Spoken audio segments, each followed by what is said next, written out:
Hello guys, welcome to our wisdom share 1969 cooking videos. ఈ వీడియోలో ఇప్పుడు మనము ఇడ్లీ బ్యాటర్తో ఇడ్లీ తయారు చేసుకునే విధానం చూద్దాము. మామూలుగా ఒక ఫ్యామిలీలో నలుగురు మనుషులు ఉంటారు కాబట్టి నలుగురు మనుషులకి ఒక్కొక్క మనిషికి 5 ఇడ్లీ లెక్కేసుకుంటే 20 ఇడ్లీ కావాల్సి ఉంటుంది. 20 ఇడ్లీ కావాల్సినప్పుడు ఏంటంటే మనకు ఒక గిద్దడు మినపప్పు, గిద్దడనే లేదు, ఒక గ్లాసు తీసుకొని, చిన్న గ్లాసు, మన కాఫీ కప్ గ్లాసు, ఆ కాఫీ కప్ గ్లాసు మినపప్పుని మనం తీసుకుంటే 20 ఇడ్లీ రావడానికి స్కోప్ ఎక్కువగా ఉంటుంది. మామూలుగా ఏంటంటే ఈ గ్లాసు మినపప్పు, ఇట్లో ఏంటంటే మినపప్పులో కూడా రకాలు ఉంటాయి కాబట్టి మీకు కూడా ఆల్రెడీ తెలిసే ఉంటుంది. ఒక్కోటి ఏంటంటే ఒదుగు ఎక్కువ ఎక్కువ అవుతుంది, ఒక్కొక్క మినపప్పు ఏమో ఒదుగు తక్కువ అవుతుంటుంది. ఈ ఒదుగు తక్కువ నేనైతే డీమార్ట్లో తీసుకొచ్చాను.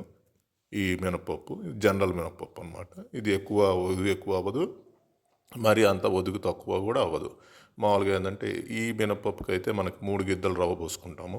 3 గిద్దల రవ్వకి మామూలుగా సాఫ్ట్ ఇడ్లీ టైప్ వస్తుంది, అందుకని ఇబ్బంది ఏమి ఉండదు.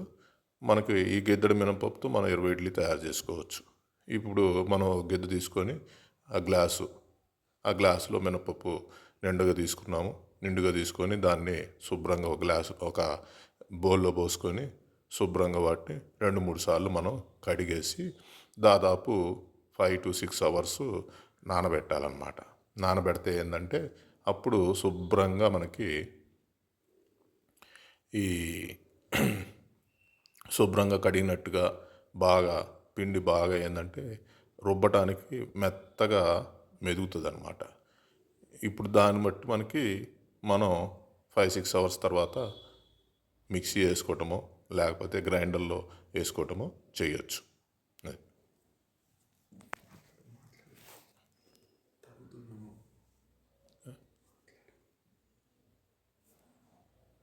ఇప్పుడు ఏంటంటే మనం గిద్దెడు మినపప్పుని ఒక గిన్నెలో తీసుకున్నాము. దాన్ని శుభ్రంగా ఒక గ్లాసు నీళ్ళతో శుభ్రంగా కడిగాము.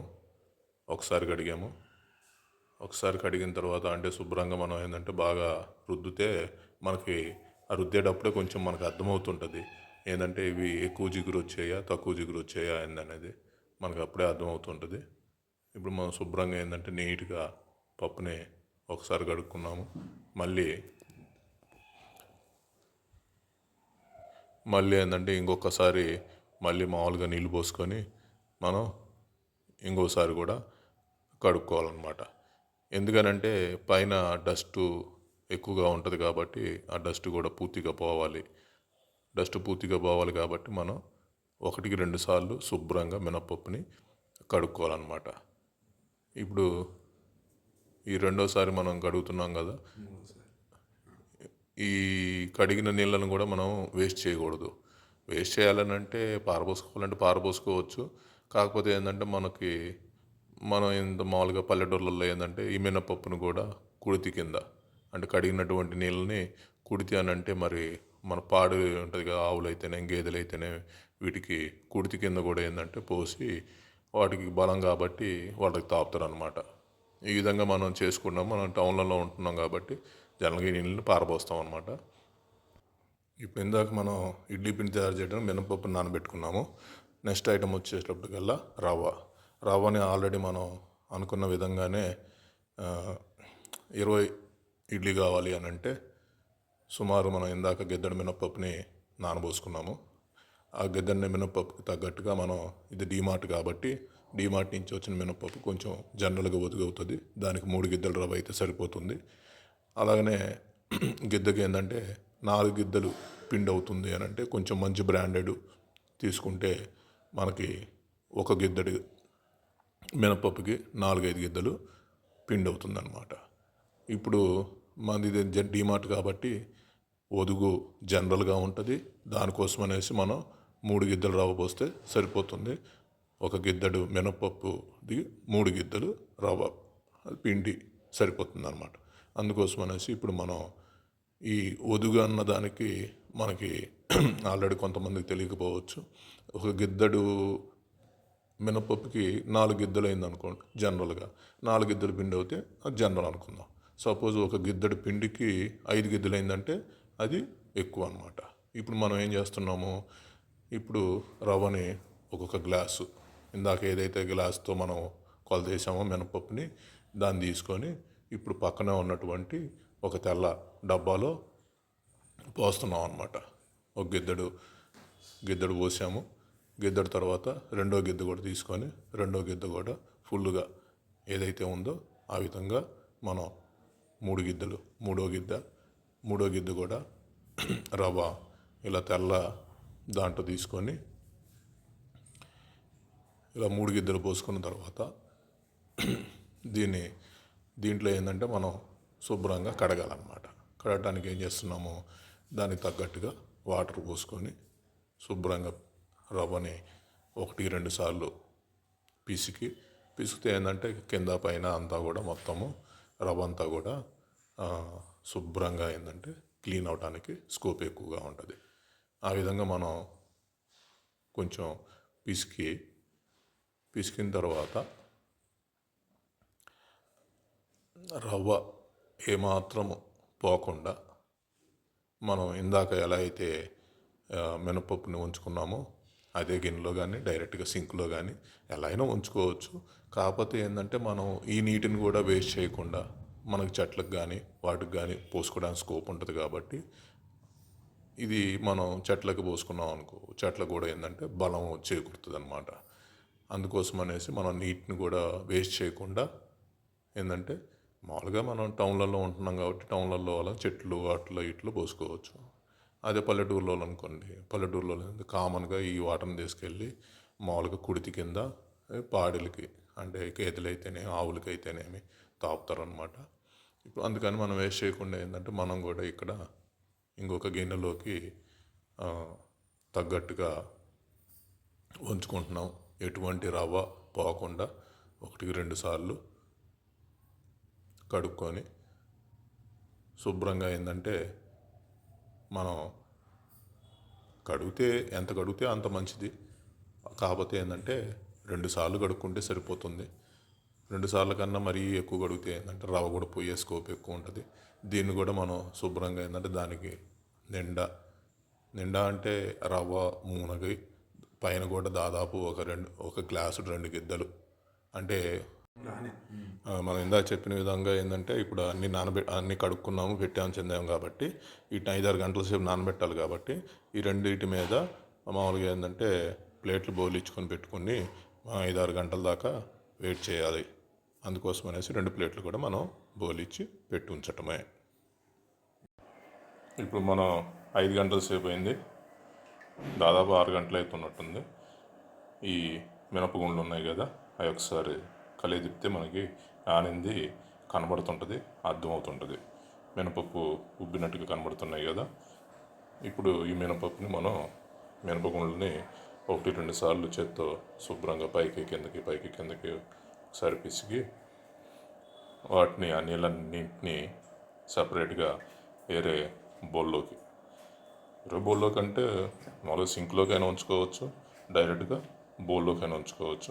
నీళ్ళు వాడాలంటే బౌల్లో ఉంచుకుంటాము, లేదు అనుకుంటే ఆ నీటిని శుభ్రంగా డైరెక్ట్గా సింక్లోకి ఉంచేసుకోవచ్చు. ఇప్పుడు ఏంటంటే నీళ్ళు మొత్తం ఉంచేసడానికి అంటే పప్పు పడేటట్టుగా ఉంది కాబట్టి మనం ఏం చేస్తున్నాము, ఆ ప్లేట్ని తీసుకొని ప్లేట్ పెట్టి శుభ్రంగా నీళ్ళని ఉంచుకుంటున్నాం అన్నమాట. ఇలాగ ఉంచేసిన తర్వాత నీళ్ళన్నీ కూడా ఉంచేసి మళ్ళీ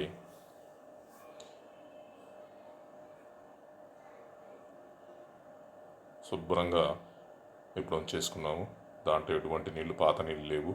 ఇప్పుడు దీంట్లో మళ్ళీ ఫ్రెష్గా కాసిన వాటర్ పోసుకొని 1-2 సార్లు ఆ పప్పుని మళ్ళీ శుభ్రంగా కడగాలన్నమాట. కడిగి పెట్టుకున్న తర్వాత ఇప్పుడు ఈ మినపగుండ్లని గ్రైండర్ వేసుకోవాలన్నమాట. గ్రైండర్ అంతా కూడా రెడీ చేస్తున్నాము. గ్రైండరు రెడీ చేసుకుంటున్నాము.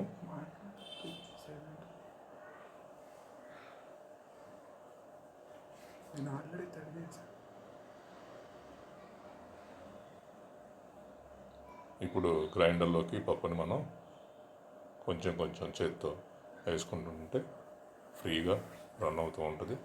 ఈ గ్రైండర్లోకి పప్పు వేస్తున్నాం చూడండి. ఇలాగా మొత్తం గిన్నెలో ఉన్నటువంటి పప్పు అంతా కూడా దాంట్లోకి వేసుకొని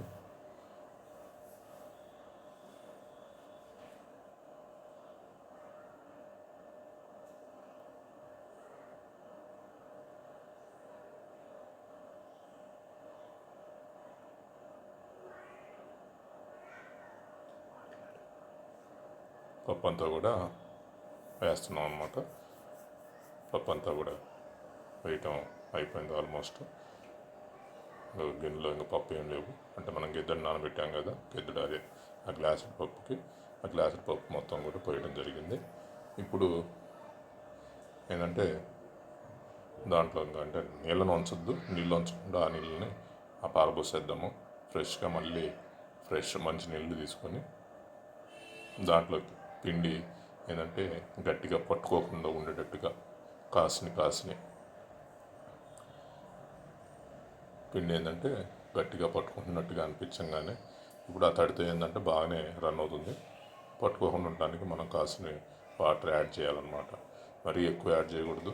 కాసిన గట్టిగా అవుతుంటే దానికి తగ్గట్టుగా మనం వాటరు కాసిన పోసుకుంటూ ఉండాలి. ఇప్పుడు దాని మీద అంటే ఇది పడుతుంది కదా, ఒక half an hour 20 minutes 30 minutes పడుతుంది కాబట్టి దాని మీద ఏంటంటే ఏమీ పడకుండా ఉండటం కోసం అనేసి కాసిన వాటర్ యాడ్ చేసేసి మూత పెట్టము. మూత పెట్టి ఉంచితే ఏంటంటే దాంట్లోకి ఏమీ పడకుండా అంత నీట్గా ఉంటుంది. అందుకోసం అనేసి ఇప్పుడు ఏంటంటే కొద్దిసేపు తర్వాత మనం మళ్ళీ ఒకసారి మూత తీసి ఏదైనా కొంచెం గట్టిగా ఉన్నట్టుగా అనిపించింది కాబట్టి మళ్ళీ వాటరు కాసిని యాడ్ చేస్తున్నాం అన్నమాట. అంటే ఇది మనకు తగ్గట్టుగా నెమ్మదిగా చూసుకుంటూ చేయాల్సినటువంటి పనే. ఇది మనకు ఒక హాఫ్ అన్ అవర్లో బాగా మెదిగిపోయింది. అది మనం రవ్వ నానబెట్టుకున్నాం కదా, రవ్వ నానబెట్టుకుంది ఇప్పుడు సుమారు 6 గంటలైంది. అటు ఇడ్లీ పిండి మెదుగుతుంది. ఈ మెదుగుతున్న టైంలో మనం రవ్వను శుభ్రంగా కడుక్కొని పిండుకొని నీళ్ళన్నీ కూడా ఉంచుకొని పిండుకోవాలన్నమాట. దానికోసం అనేసి ఇప్పుడు రవ్వ తీసుకున్నాము. రవ్వను శుభ్రంగా పైకి కిందకి 1-2 సార్లు అంటే ఏమన్నా మట్టి గిట్టి ఏమైనా ఉన్నా కూడా శుభ్రంగా తేలుతాయి. శుభ్రంగా ఏంటంటే ఈ నీళ్ళని డైరెక్ట్గా సింక్లోకి రవ్వ పోకుండా వాటర్ అంతా ఉంచుకోవాలన్నమాట. ఇలాగా ఉంచేసుకొని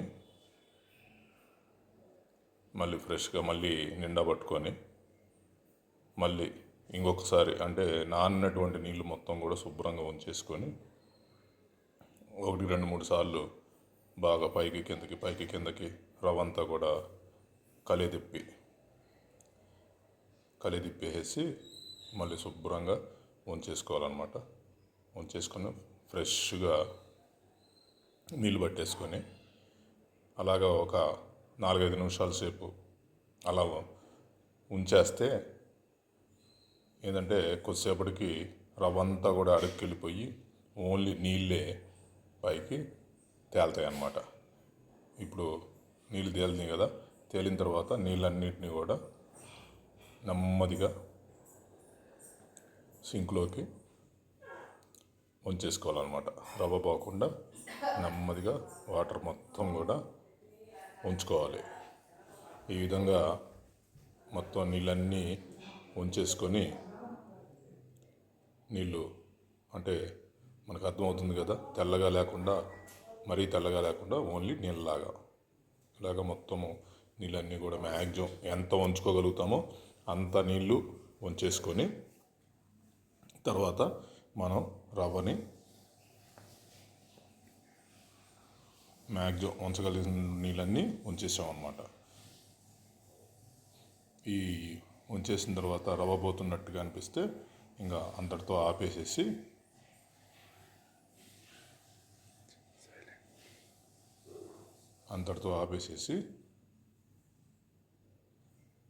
ఇంకో గిన్నె సపరేట్గా కడుక్కొని పెట్టుకున్నాము. ఈ రవ్వ అంతా కూడా ఒక్కోటి రవ్వని దాంట్లోకి అంటే పిండుకోవాలన్నమాట.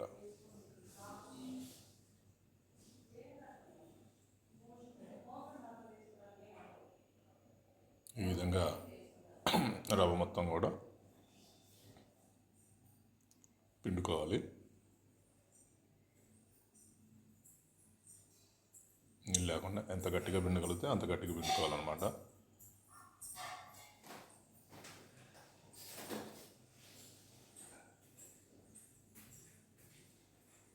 ఇప్పుడు మొత్తం పిండేసాము. పిండిన తర్వాత ఈ రవ్వలో ఇప్పుడు మనకి రవ్వ తయారైపోయింది. ఇడ్లీ పిండి కూడా మెదిగింది. మెదిగిన తర్వాత దాంట్లో ఒక స్పూను, అంటే మనం పోసిన దానికి స్పూన్ ఉప్పు సరిపోతుంది దానికి. ఎందుకంటే ఉప్పు వేసేది దేనికనంటే తర్వాతైనా వేసుకోవచ్చు, ఇప్పుడైనా వేసుకోవచ్చు. ఉప్పు వేసుకుంటే మిక్సీ గ్రైండర్లోనే వేసుకుంటే ఏంటంటే ఉప్పు కూడా బాగా మెదిగి బాగా పిండికి బాగా పడుతుంది అనమాట. అందుకోసం అనేసి ఉప్పు కూడా ఇప్పుడే వేసాము. పిండి బాగా మెదిగింది కాబట్టి ఇంకొక గిన్నెలోకి మనం నెమ్మదిగా తోడుకుంటున్నాం అనమాట. మొత్తం పిండి అంతా కూడా ఇలాగా సపరేట్గా ఇంకొక గిన్నెలోకి తోడుకొని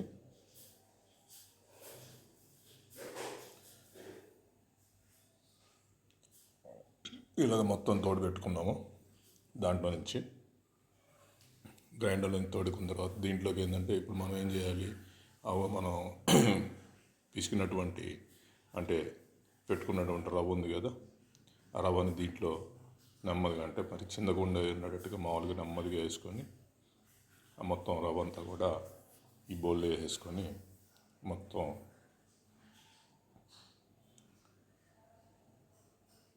శుభ్రంగా గిన్నెలో మొత్తం కూడా రవ్వ అంతా కూడా ఇప్పుడు మనం గ్రైండర్ నుంచి తీసినటువంటి పిండిలో వేసేసుకున్నాము. పిండిలో వేసేసుకొని తర్వాత ఆ పిండి ఈ రవ్వ మొత్తం శుభ్రంగా కలిసేటట్టుగా పైకి కిందకి రవ్వ మొత్తం కూడా పిండికి బాగా వంటబట్టేట్టు పైకి కిందకి మొత్తం ఎక్కడా కూడా అంటే ముద్దలు లేకుండా ఇది లేకుండా మొత్తం కూడా కలిసిపోయేటట్టు మొత్తం శుభ్రంగా పైకి కిందకి బాగా కలుపుకోవాలన్నమాట. కలుపుకొని అంతనే ఇప్పుడు మనకి ఏంటంటే ఇడ్లీ వేసుకోవడానికి పిండి తయారైపోయిందనమాట. ఇప్పుడు ఇది మామూలుగా మనం బయట 2-3 గంటల సేపు ఉంచితే పులుస్తుంది పిండి. లేదు అలా అవసరం లేదు, పులవద్దు చెందొద్దు అనుకుంటే మనకి ఎప్పుడు చూసినా కూడా ఫ్రెష్ ఇడ్లీలాగా కావాలనుకుంటే డైరెక్ట్గా ఇది ఫ్రిడ్జ్లో పెట్టేసుకోవచ్చు. మనం ఏ రోజు తీసేసుకున్నా కూడా ఆ రోజు ఫ్రెష్ ఇడ్లీలానే మనకు అనిపిస్తుంది అన్నమాట. ఇది ఇప్పుడు మనం తయారు చేసుకున్నటువంటి ఇడ్లీ పిండి బ్యాటరు గిన్నెలో తీసుకున్నాం కదా, గిన్నెలో నుంచి ఇప్పుడు మనం ఇడ్లీ ప్లేట్లలో ఒక్కో ప్లేట్లో పిండిని మళ్ళీ ఒకసారి కింద నుంచి పైదాకా మొత్తం బాగా కలియదిప్పి దాన్ని ఇడ్లీ ప్లేట్లలో మరి గుంట మునిగిపోయేంత కాకుండా కొంచెం తక్కువగా వేసుకుంటే ఏంటంటే ఇడ్లీ పొంగుతాయి కాబట్టి గుంటమైనంగా ఇడ్లీ వస్తాయి. ఇలాగ మనం అంటే 20 ఇడ్లీ అని లెక్కేసుకున్నాం కాబట్టి 20 ఇడ్లీకి అంటే 5 ప్లేట్లు పడతాయి. 5 ప్లేట్లు ఒకదానమ్మటి ఒకటి మనం అంటే 5×4 20 ఇడ్లీ వేసుకోవచ్చు అన్నమాట. ఇంకొక ప్లేట్లో వేస్తున్నాము. అలాగా 5 ప్లేట్లు వేసాము. 5 ప్లేట్లు ఇడ్లీ. ఇప్పుడు ఈ ఇడ్లీని తీసుకొని వెళ్ళి మన ఇడ్లీ పాత్రలో ఒక లోటా నీళ్ళు, సుమారు అంటే ఒక 1/2 లీటర్ నీళ్లు పోసి మనం ఇప్పుడు స్టాండ్లో పెట్టినటువంటి ఇడ్లీ ప్లేట్లు అన్నీ కూడా తీసుకొని వచ్చి దీంట్లో ఇడ్లీ పాత్రలో పెట్టేసి దానికి పైన మూతను కూడా పెట్టేసిన తర్వాత ఇడ్లీ పాత్రను తీసుకెళ్ళి ఇప్పుడు స్టవ్ వెలిగించుకొని దాని మీద ఇడ్లీ పాత్ర పెట్టేయాలన్నమాట. ఇలాగా ఒక 15-20 మినిట్స్ వేడెక్కితే దాంట్లో నుంచి ఆవిర్లు వస్తూ ఉంటాయి. ఈ ఆవిర్లు వచ్చేటప్పుడు 1-2 సార్లు చూసుకొని ఆవిరి బాగా వచ్చిందో లేదో చూసుకొని అప్పుడు ఏదో 10-15 నిమిషాలు అయింది. ఆవిరి కూడా బాగా వస్తుంది.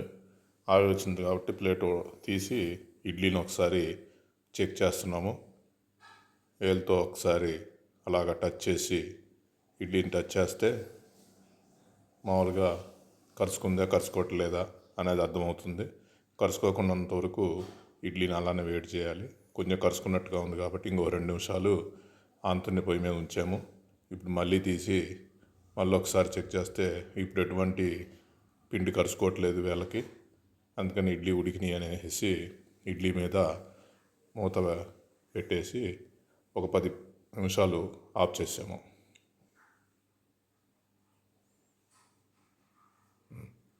ఇడ్లీ ఆవిరిపోయేలోపు చట్నీ తయారు చేసుకుందాము.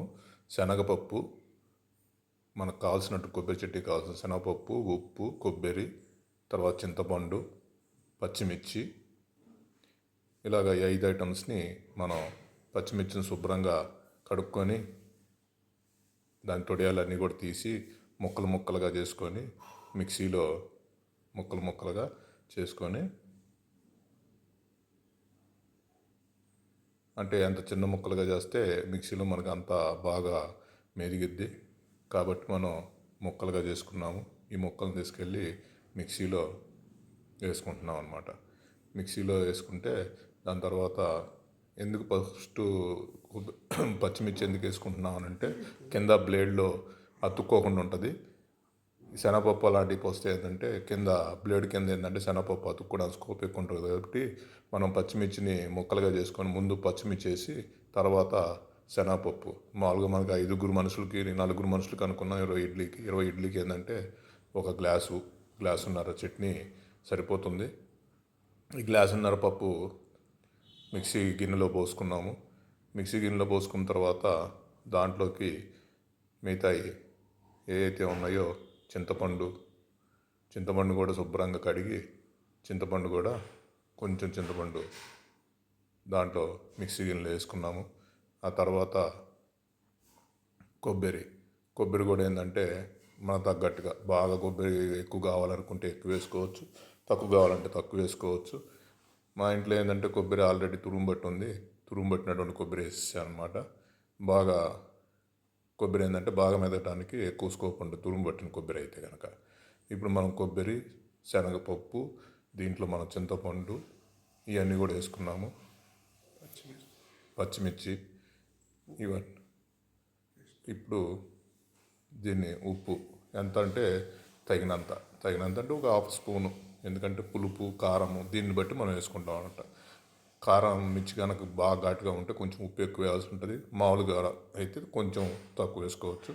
దీన్ని మిక్సీ జార్లో వేసుకున్నాం కాబట్టి మిక్సీ వేసుకుంటే మిక్సీలో బాగా మెదిగే వరకు, అంటే ముందు పొడిగానే వేసేసుకుంటున్నాము నీళ్ళు పోయకుండా. ఈ పొడి చూస్తే మనకి అర్థమవుతుంది పొడిగా ఉంది కదా. దీన్ని ఒకసారి మొత్తం కింద నుంచి పై దాకా ఒకసారి కలిదిప్పి పిండి అంతా కూడా దాంట్లోకి ఏంటంటే సఫిషియెంట్ వాటర్ పిండి అంతా కూడా కింద నుంచి పై దాకా కలిదిప్పుతున్నాము. కలిదిప్పి దాంట్లో ఆ పిండి బాగా, అంటే పిండికి తగ్గటువంటి వాటర్ మంచినీళ్ళు పోసుకొని ఒకసారి మళ్ళీ పైకి కిందకి కలిపితే అది ఎక్కడ కూడా పట్టుకోకుండా పైకి కిందకి బాగుంటుంది. అంటే మనకు వాటర్ అర్థమవుతూ ఉంటాయి మనకి. తగినంత వాటర్ పోసుకోమని చెప్తాం. తగినంత వాటర్ అంటే అలాగా కొంచెం జావుగా ఉండేటట్టుగా వచ్చేదాకా వాటర్ పోసుకొని పిండి అంతా కూడా కిందకి పైకి అంతా కూడా ఇంకా పొడి పిండి ఏం లేకుండా తడిపిండిగా కనబడేట్టుగా చూసుకొని అప్పుడు మళ్ళీ మిక్సీ మనం ఆన్ చేసుకొని బాగా ఇప్పుడు మెదగనివ్వాలి. అంటే మెదగనిస్తే ఏంటంటే శుభ్రంగా మెదిగిద్ది. 1-2 సార్లు మళ్ళీ చూసుకొని ఇంకా మెదగలేదు కాబట్టి మళ్ళీ కాసిన నీళ్లు పోసుకొని, అంటే కొంచెం గట్టిగా ఉన్నట్టుగా ఉంది కాబట్టి పిండి అంతా కూడా మళ్ళీ కొంచెం నీళ్లు పోసుకొని మళ్ళీ ఇంకొకసారి కలిదిప్పుకొని మళ్ళీ కాసిన నీళ్ళు పోసుకున్నాం. ఎందుకు మెదటానికి బాగా ఫ్రీగా తిరగాలన్నమాట. చట్నీ అంతా కూడా ఫ్రీగా తిరిగి బాగా ఇదేటట్టుగా. ఇప్పుడు చట్నీ మొత్తం కూడా 1-2 సార్లు మనకు కనబడుతూనే ఉంటుంది. బాగా మెదిగిందా లేదా అని మనకు అర్థమవుతూనే ఉంటుంది సౌండ్ను బట్టి. ఇప్పుడు ఈ చట్నీ చూసుకుంటే మనకి ఇప్పుడు ఎలా ఉంది, బాగా పచ్చగా ఉన్నట్టుగా ఉంది కొంచెం. ఎందుకంటే మనం వేసినటువంటి పచ్చిమిర్చి కొంచెం ఘాటైనటువంటి పచ్చిమిర్చి కాబట్టి అలా ఉంది. ఇంకా కొంచెం పలుగ్గానే ఉన్నట్టుగా కనబడుతుంది అనేసి మళ్ళీ ఇంకొంచెం సేపు మిక్సీ ఆడిస్తున్నాము. ఇలాగా అంటే మెరిగే వరకు మనం ఇలాగ కొంచెం కొంచెం నీళ్ళు పోసుకుంటూ 1-2 సార్లు కింద నుంచి పైదాకా పిండిని మొత్తం కూడా కలిదిప్పుకొని ఈ చట్నీ పిండి ఏదైతే ఉందో చట్నీ పిండి కింద నుంచి పైదాకా కూడా 1-2 సార్లు కింద నుంచి పైదాకా కలిదిప్పుకొని మనం 1-2 సార్లు అంటే పూర్తిగా మెదిగిందా లేదా అన్నది చూసుకుంటూ వేసుకుంటూ మిక్సీని మనం ఆడించుకుంటూ బాగా మెదిగే వరకు కూడా మిక్సీని అలాగనే కంటిన్యూ చేయాలి. లోలో, మీడియంలో, హైలో అలాగా ఫాస్ట్గా మనం చేసుకుంటే చట్నీ బాగా కూడా మెదిగిద్ది. చట్నీ ఇప్పుడు బాగా మెదిగినట్టుగా అనిపిస్తుంది. బాగా మెదిగింది, ఇంకా మెదిగినట్టు అనిపిస్తుంది కానీ ఇంకా పూర్తిగా మనకి అనిపించట్లేదు. అందుకని మళ్ళీ కూడా ఇంకొకసారి మిక్సీ జార్లో పెట్టేసి మళ్ళీ బాగా మెదిగే వరకు బాగా మిక్సీ జార్ని ఆడిచ్చాము. ఇప్పుడు చూసి ఇది బాగా మెదిగినట్టుగా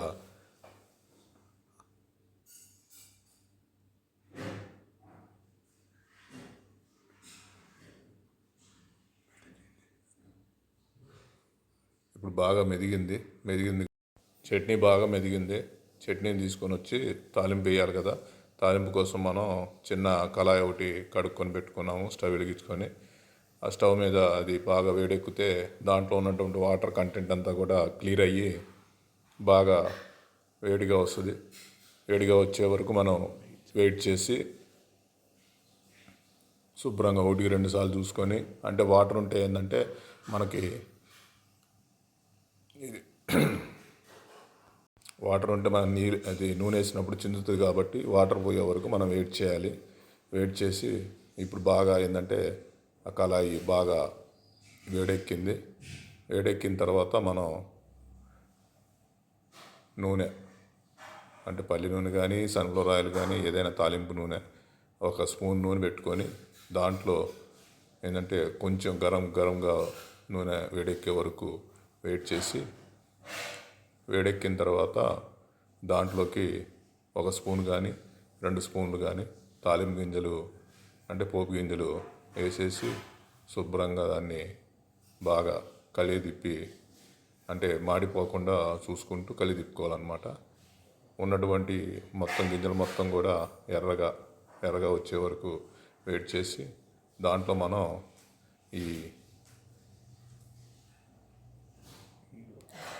ఇంగువ కూడా కొంచెం వేసుకొని శుభ్రంగా కలిదిప్పుకుంటే మనకి మొత్తం కూడా ఫ్లేవర్ రెడీ అయింది. దీన్ని చట్నీలో మనం దీన్ని వేసేసుకొని శుభ్రంగా కలిపేసేస్తున్నాం అన్నమాట. ఇది బాగా ఇప్పుడు కలిపితే ఏంటంటే చట్నీ కూడా బాగా వంట బట్టి చట్నీ బాగా టేస్టీగా వస్తుంది అన్నమాట. ఎందుకంటే ఎప్పుడైతే నూనె వేసి శుభ్రం కలిదిప్పామో చట్నీ మనకి బాగా చూడండి ఎలాగ కలిదిప్పుతున్నాను.